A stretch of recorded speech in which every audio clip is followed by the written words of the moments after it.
Semua amal itu akan diikat dengan niatnya. Dengan niat itulah diberikan oleh Allah dua hal.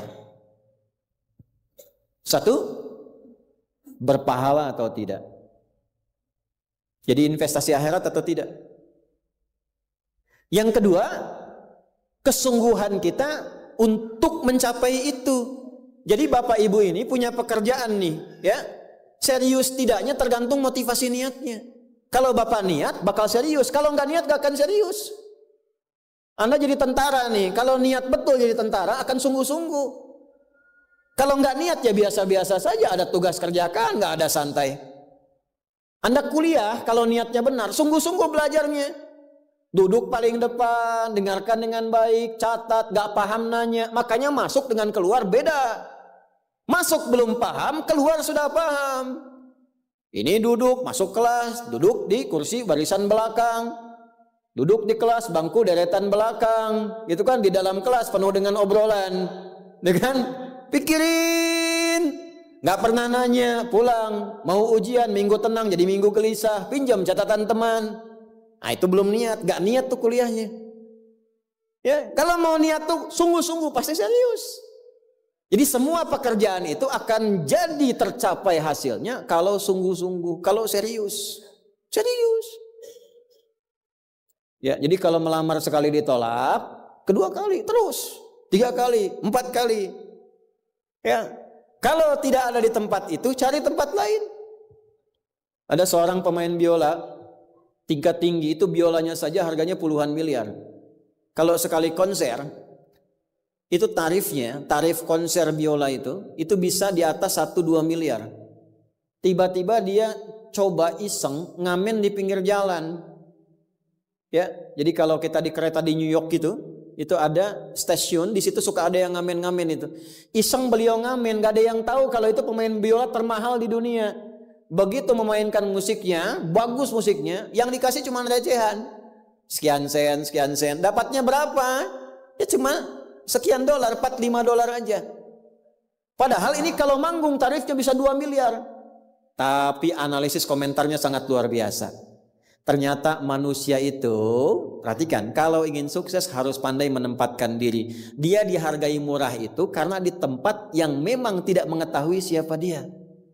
Ketika dia menempatkan diri pada tempatnya, maka berharga nilainya di hadapan Allah. Jadi kalau Anda di satu tempat dianggap tidak bernilai, cari tempat lain. Mungkin di situ bukan tempat yang layak bagi Anda untuk menunjukkan siapa Anda. Tapi mesti serius. Itulah sebabnya ada sa'i. Apa itu sa'i? Ayo rali-rali kecil. Terus lari-lari besar apa? Maraton. Sa'i dari kata sa'a, artinya sungguh-sungguh, serius mencapai peluang. Naik ke atas bukit untuk melihat dengan jernih ke rahmah, ya, lihat dari sofa sampai marwah dengan sifat rahmah. Marwah itu puncak tertinggi yang ingin diraih. Maka gunakan dengan sa'i, sungguh-sungguh serius. Kalau lihat peluang kejar walaupun dengan berlari. Kalau nyampe nggak ketemu, balik lagi walaupun sampai bolak-balik. Pada akhirnya pasti ditemukan yang cocok dengan kita. Sungguh-sungguh. Nah ini Jadi kalau Anda ingin serius, ingin sukses, ya, mencapai sesuatu apapun serius. Yang sekolah serius nih, ya, perwira-perwira masuk mau sekolah serius, ya, jangan mengandalkan joki. Ayo serius supaya ilmunya benar, ya, urutkan. Anda juga sama nih yang di kampus-kampus dan sebagainya tuh, ya, kuliah yang betul. Kan mau Indonesia emas tuh 2045. Bagaimana bisa dapat emas kalau nggak sungguh-sungguh? Itu yang kemarin PON tuh, kalau nggak serius nggak dapat emas. Nah yang kedua begini, kalau cuman pakai yang pertama, yang belum beriman pun dapat itu. Terus faedahnya kita beriman apa? Ya, gini ya. Ini ada yang belum beriman, non muslim, kerja serius. Anda sudah beriman, kerja serius juga, sama-sama serius, dua-duanya sukses. Lalu manfaat imannya apa? Tuh. Ini untuk menjawab pertanyaan begini, Pak abdi teh muslim, nah non muslim teh tiasa sukses kaya, abdi teh kaya. Saya sholat tapi nggak kaya-kaya. Nah itu pertanyaan yang salah.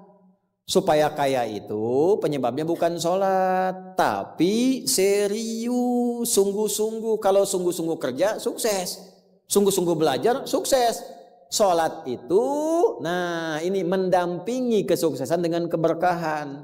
Kalau ingin berkah, sholat. Ingin nyaman, sholat. Sholat mendesain kesuksesan itu melahirkan falah, kebahagiaan yang mendamaikan. Makanya falah dalam bahasa Inggris definisinya success and happiness. Sukses dan bahagia. Balik ke sini, ke hadis tadi. Lalu apa manfaatnya di situ huruf ba itu? Niat itu apa? Merubah rutinitas menjadi ibadah. Ini yang mahal. Ini Pak, gini Pak ya. Bu. Ini apa Bu? Gelas. Isinya air. Fungsi air itu menghilangkan haus. Caranya minum. Tiap hari kita itu minum. Sesuatu yang dilakukan terus-menerus namanya rutin. Disifati jadi rutinitas. Minum itu rutinitas. Tidak minum bahaya buat ginjal. Minum kita. Tapi yang kedua begini. Gimana caranya rutinitas itu jadi ibadah? Tuh, minum tapi jadi ibadah. Apa fungsinya ibadah? Supaya dapat bekal. Bekal buat apa? Bekal buat pindah. Pindah kemana? Pindah ke alam baru ketika meninggalkan dunia. Siapa yang akan hidup selamanya di dunia? Ayo angkat tangan. Gak ada. Orang terkuat di muka bumi Firaun. Jaringannya luas, tentaranya banyak, hartanya melimpah, supportnya tinggi. Tapi se-Firaun-Firaunnya tewas juga. Selesai. Nah, artinya apa? Kita akan meninggalkan ini karena kehidupannya sementara. Karena itu bagi orang yang sudah meninggalkan dunia, disebut diumumkan telah meninggal dunia. Nah kita punya iman kalau meninggal pindah kemana? Kan ditanya.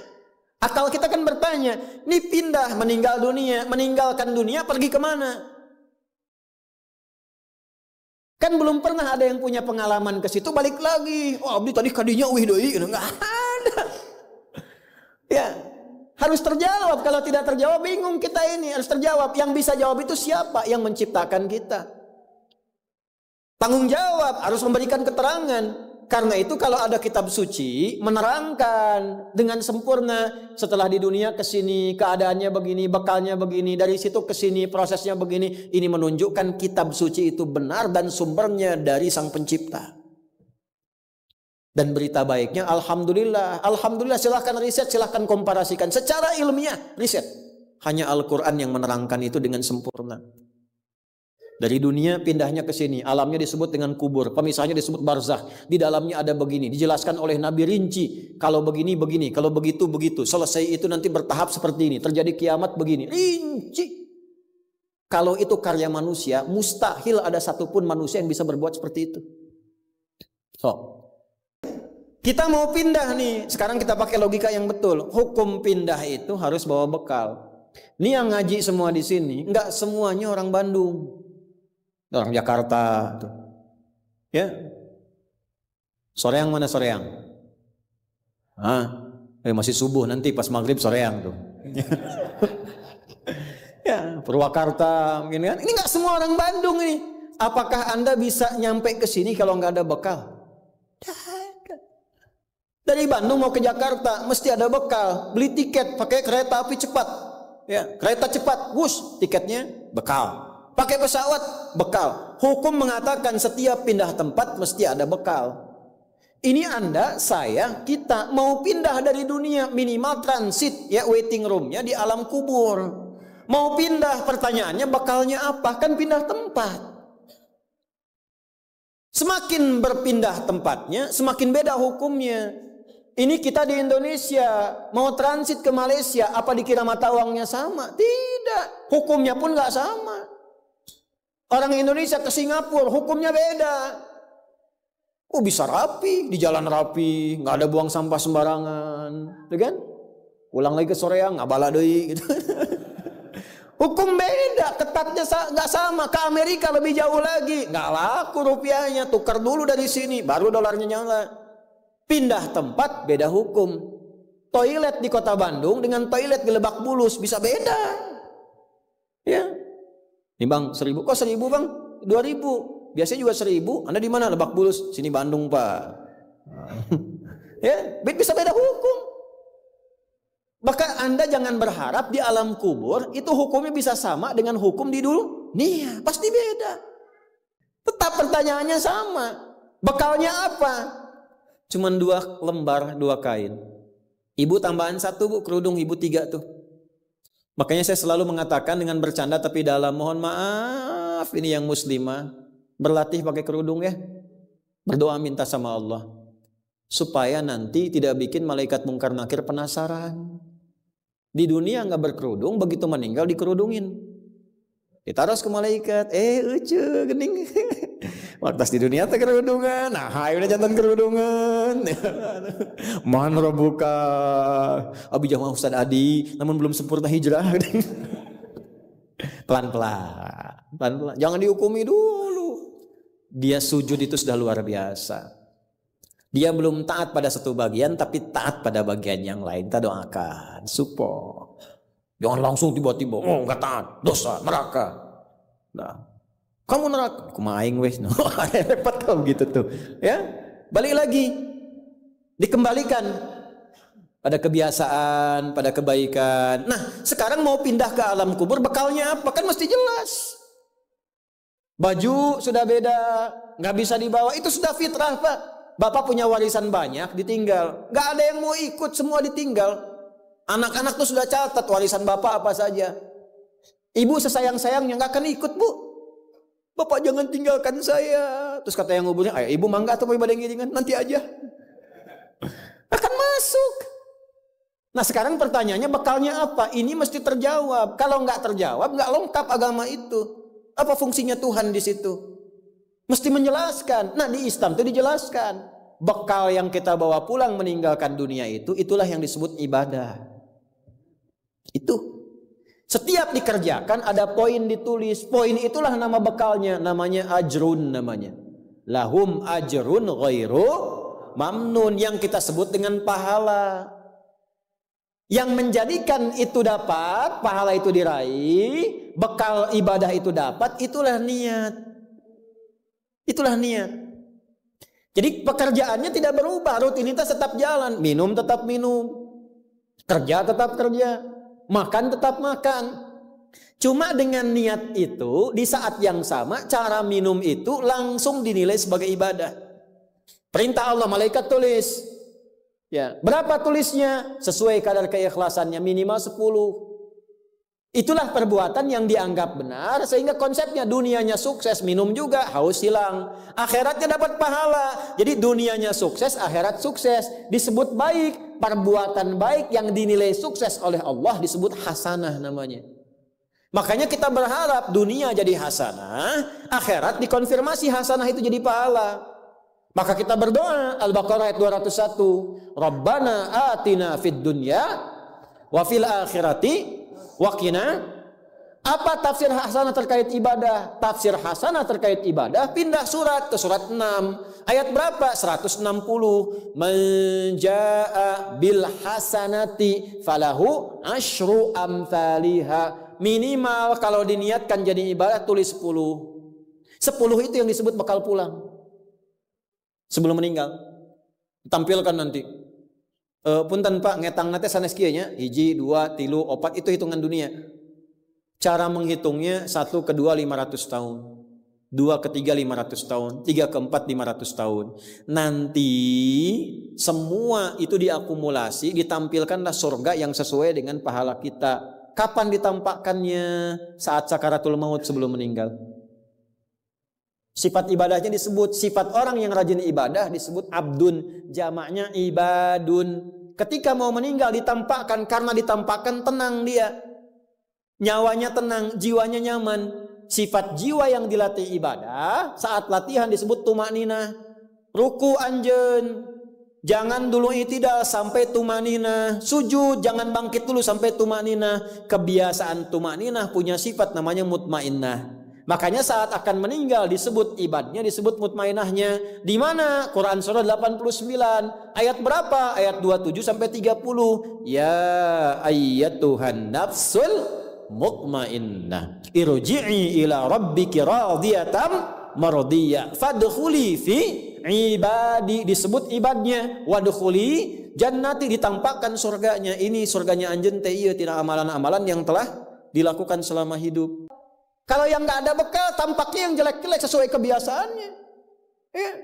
Kebiasaan dugem ditampakkan lenggel. Ini bingung, la ilaha illallah, geleng lagi, la ilaha geleng lagi. Yang biasa tahlil, biasa ngaji, wafat sesuai kebiasaan, sesuai ajalnya. Tampak. Nah, sekarang untuk mencari bekal itu bagaimana? Niatkan menjadi ibadah. Itu fungsinya itu mahal. Pembuktiannya setelah meninggal. Kalau bapak nggak percaya, ibu nggak percaya, dipertanyakan imannya. Silahkan saja nanti lihat setelah meninggal. Ya, cara merubahnya bagaimana? Nanti ada 3 bagian. Karena itu kata Imam Syafi'i, hadis ini sepertiga ilmu. Ilmu itu dipraktikkan lewat amal, makanya hurufnya sama. Ain, lam, mim saat belajar. Ain, mim, lam ditukar, lamnya ke belakang, mimnya ke tengah. Saat diamalkan hurufnya sama. Orang yang mengerjakan itu ain pakai alif, lam dan mim, alimun. Tempatnya alamun, tanda-tanda orang itu kenal Allah. Maka dia pakai ilmu. Ilmunya dia amalkan, hurufnya sama semua. Ilmun, amalun, alimun, alamun.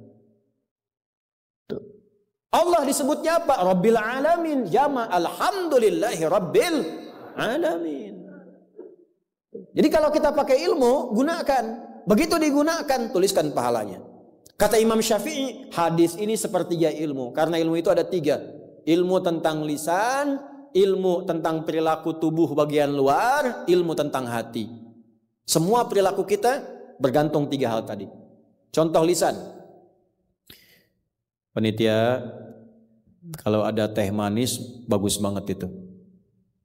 Enggak, ini contoh, bukan minta. Enggak, ini saya sudah ada minuman, enggak usah bikin teh manis. Contoh aja, contoh, ya.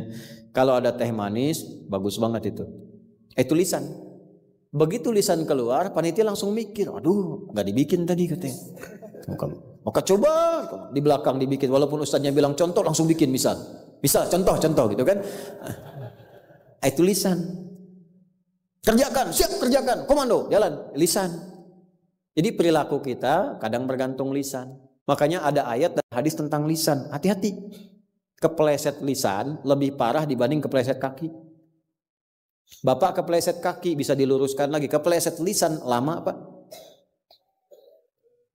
Prajurit keluar dari sini,